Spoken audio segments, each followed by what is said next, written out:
Clare O'Neil has become the latest senior Labor MP to talk about where Labor has gone wrong and what it should be doing in the future. Her core message, the traditional left-right divide in politics, is no longer applicable to most everyday Australians.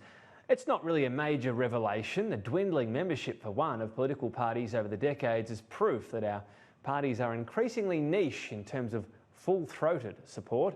But she has gone further with her theory on why Labor in particular has been turning people off. She says in this speech, there is a culture developing in the progressive movement where membership is granted with a box of ideas, and if you don't accept one of the ideas in the box, you do not merely have a different opinion, you are obviously wrong, probably stupid, and possibly subhuman.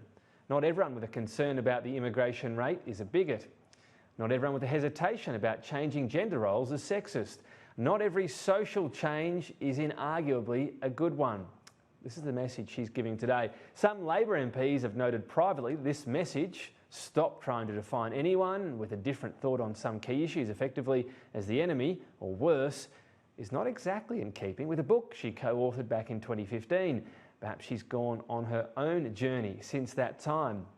As for the economy, well, if she has it her way, we might not hear Labor harking back to the glory days of Hawke and Keating. She says, there is no question that we need to articulate a new narrative on the economy. Since the 1980s, Labor's economic approach has been to grow the economy by opening it up.